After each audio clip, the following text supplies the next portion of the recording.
And now, of course, we've talked a lot about the superdelegates and how they've essentially put their thumb on the scale for Hillary Clinton in a rather undemocratic way. Now, Maine has actually noticed this. Maine is a caucus state, and it's one that Bernie Sanders had actually carried very easily. He got about 65% of the, or 64% of the vote. Yet in Maine, some of the superdelegates that are that were pledged to Hillary Clinton before the contest are still pledged to Hillary Clinton after the contest. Well, that seems rather undemocratic, right? The winner should get the superdelegates. That shouldn't be pledged to anyone until the convention. They don't actually count until the convention. But of course, that's sort of used as a little bit of a thumb in the scale to prevent people like Bernie Sanders. Now, Maine, especially Democrats in Maine, who went more towards Bernie Sanders, thought, you know what? That's kind of shitty. We're going to try to do something about it. So now we pick it up from the Bangor Daily News. Maine Democrats will soon vote on a rule change at this weekend's state convention that could change the role of superdelegates. The proposed change could actually eliminate the influence of superdelegates by about 2020. Now, this was introduced by Portland State Representative Diane Russell. She told the Bangor Daily News that, quote, "We have a system of government where you have one person, one vote, by and large. The primary system is not when that happens. And I think that we need a plan. We need to start moving towards a system that's more fair, that's more democratic, and more reflective of the popular vote." Now, this amendment would change that in 2020. It would make it so that all delegates, including superdelegates, would be allocated proportionately to a state's caucus results. Now, that's essentially getting rid of the superdelegate in a way that changes the nature of the superdelegate. And what do I mean by that? That sounds very confusing. And I may not have phrased it correctly. But the current system that we have now is that superdelegates remain unpledged until the convention, despite the fact that they can say that they're going to vote a certain way at the convention, regardless of how many contests or states were won by a certain candidate. For example, if Bernie Sanders, he won Maine.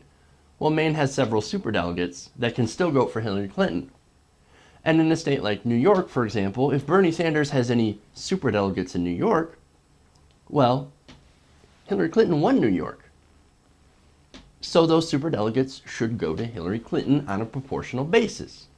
That's not how it works now.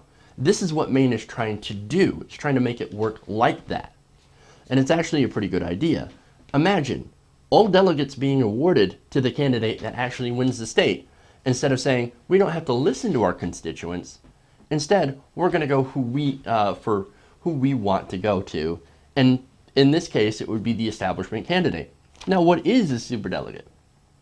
For those who don't remember what they are, they're normally party officials, insiders, and in some cases, lobbyists.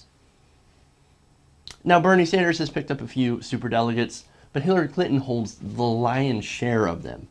Now, Sanders is trying to flip the superdelegates by saying that, hey, look, we know the popular vote went your way, but Hillary Clinton has too much baggage. She's got about 12 FBI agents investigating her for her server, and she doesn't do as well against Donald Trump, the Republican nominee. We're more electable, so you could use the power of the superdelegate. Now, I don't like that. I'm uncomfortable with that, to be honest with you, because I believe in democracy, but I understand why he's using that specific argument. If Hillary Clinton gets indicted, which is a very, very low chance, but it stands a chance of actually happening during the general election, well, that would essentially ensure a Trump presidency. Not good, right?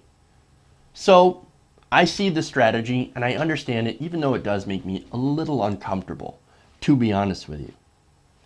But that's what, the superdelegates were there to stop a Bernie Sanders. Imagine if they actually went to helping a Bernie Sanders. That would be a pretty interesting result. Now, why 2020? Well, Russell said that some Sanders supporters wanted the delegate allocation to occur immediately this year. But she says, well, hey, let's slow down. we don't want to have a fight with the DNC.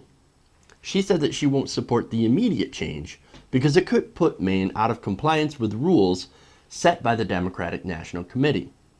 So she's trying to be careful not to piss off the DNC.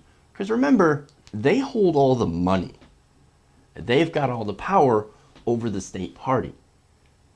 They break the rules, they might not get funding to get Democrats elected. So that's how much power the DNC has in this instance. I don't like that. I'm also not comfortable with that. But that right now is the way it is. So I can understand her wanting to change the rules at a later date to go through an eventual process of not eliminating the superdelegates, but just having them count proportionally like regular delegates. So anyway, it's sort of mixed news. It's good news that they're trying to do this, but also bad that it's not going to happen possibly until 2020.